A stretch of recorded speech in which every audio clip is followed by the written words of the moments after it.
Hi, it's a Script Junkie here, and we're looking at something new for my channel, actually. It's Zelda, the original Zelda, believe it or not, the first and most influential dungeon crawler. And here's why.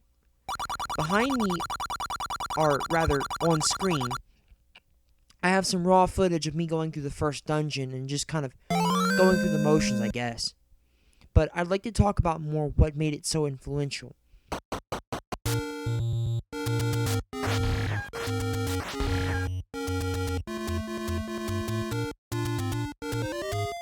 And Zelda was the first game to really stand out. At least, it wasn't a text adventure.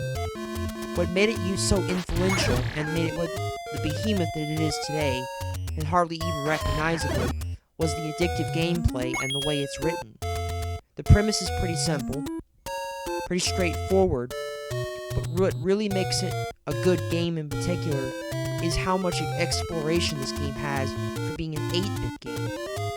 At the time, that was completely unheard of and unreal. So, yeah, there's that. And what makes it so similar to a normal dungeon crawler today? Well, the answer is other dungeon crawlers took inspiration from this game in a lot of ways. For instance, Bit Heroes, which I've covered briefly on this channel before. You go through the same kind of general gameplay. The only difference is it's a point and click where you want to go.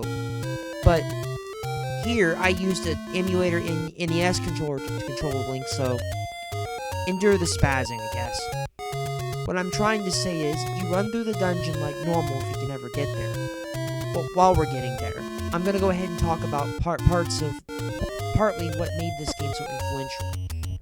Now, at the time, there weren't that many other RPGs out in the market. And because of that, Zelda was one of the very few games that was a breath of fresh air. And because of that, it became something so influential and something so well sought after to this day that a Zelda Gold cartridge will be once sold for $10,000. I'm not kidding. Whenever I say it's a staple of pop culture, it's become that way because of its fan base, its loyal and undying fan base. It spans anywhere from my age, by the way, and I'm not that old, to my dad's age, who's rather old. Anyway, my dad grew up in the 80s as a kid playing this game. So yeah, that's old. Anyway, what makes the dungeon, i.e. Dungeon 1, so unique is each room has its own puzzle to solve. Bearing in mind you solve it the correct way, or you just kind of learn from manuals that, by the way, did not exist back then. The internet wasn't a thing, so you kind of had to learn things on your own. At least so I'm told. Anyway, so back to the gameplay we're looking at here. Of course, I'm going to die a few times because I'm not that good at this game, but that's not the point.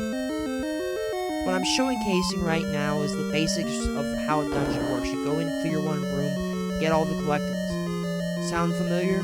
Anyway. The idea and premise of Zelda is you clear one room or clear one dungeon to get to the next one.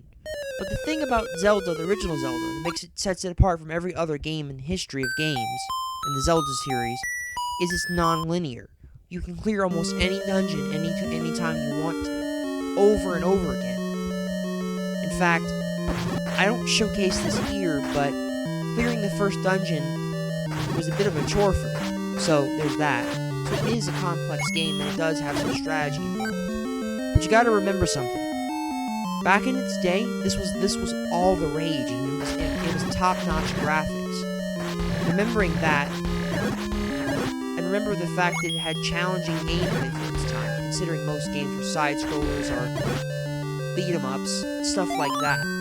So there weren't that many things like this on the market, and power-ups were a staple back then.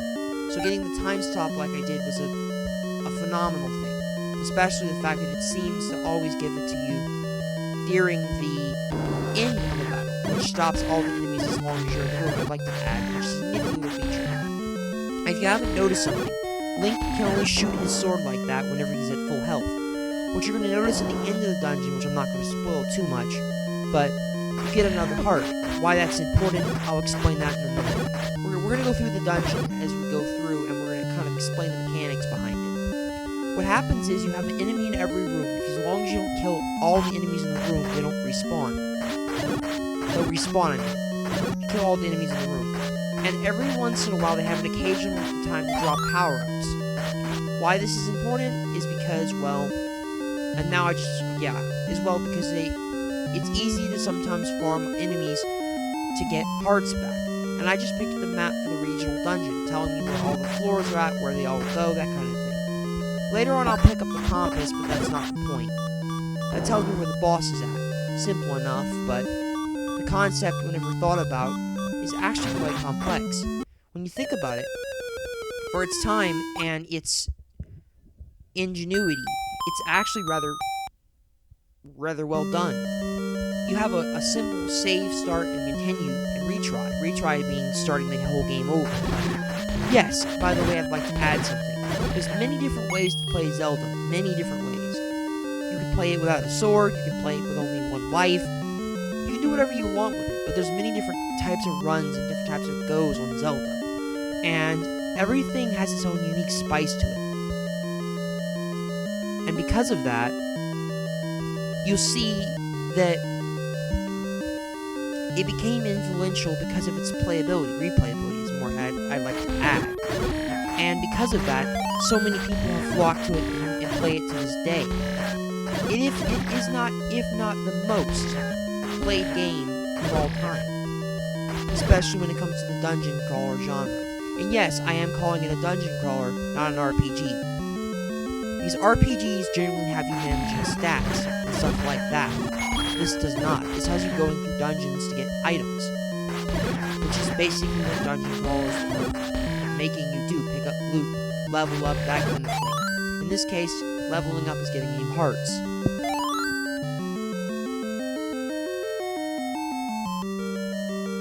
And that sort of thing. So yeah, it's a bit of a grind all the same, but you'll notice that I get a chance to get a healing fairy and a heart at the same time when I didn't really need them. Anyway, back to what I was saying. Once I clear through the dungeon, you'll notice that, after I've died a couple times of course, but you'll notice that the boss was pretty simple because I got lucky and it dropped some bombs prior to going to the boss room. Which really isn't to say much, because that's just pure luck. Normally, you would have to fight it by dodging the fireballs. It's going to pop up in a little bit.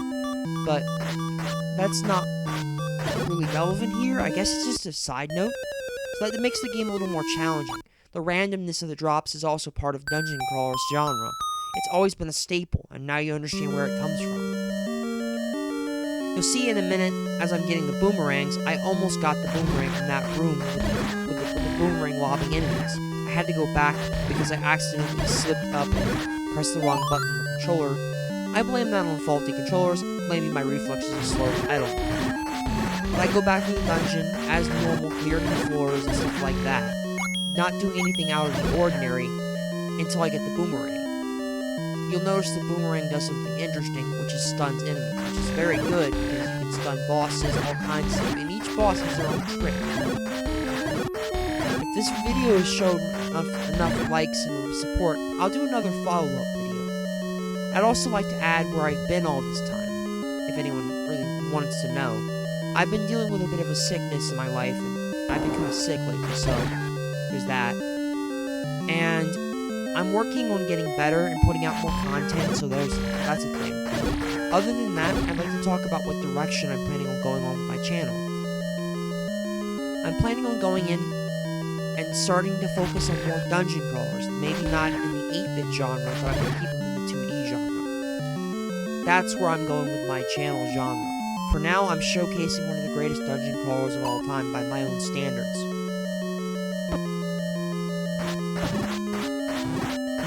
There you have it, folks. Here's where I'm about to clear out the boomerang. and get the boomerang. I take it slow, get hit a couple times, grab a heart, which I get really lucky at, I like to add, and I use the sword from a distance to get the boomerangs.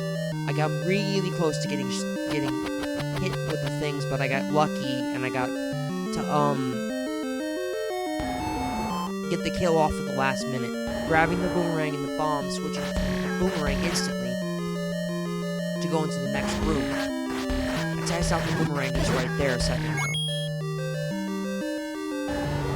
I tried grabbing the key and noticed that there's a little hand thing, which normally grabs you and brings you back to the start of the dungeon, the large boss and part. I take it slow and I bait the thing out and kill it, hoping to get rupees or something, items in general. I'm baiting it out like that and taking it out over and over again.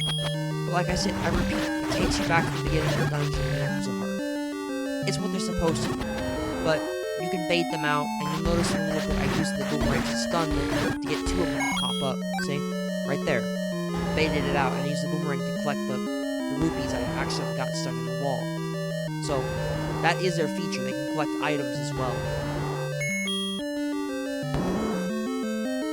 I don't think they can collect keys, but I don't know. I hadn't tested it. So now I was checking to see if there was any more left before I went to the boss arena. I switched to my bombs, thinking it'd make quick work with the boss, and it generally did, but I screwed up with the bomb placements in the last couple minutes. You know, it is what it is.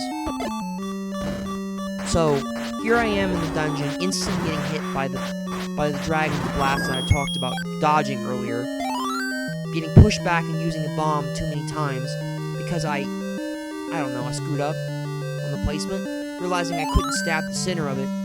I stabbed the head instead, instantly killing it, grabbing a heart, and grabbing the power-up,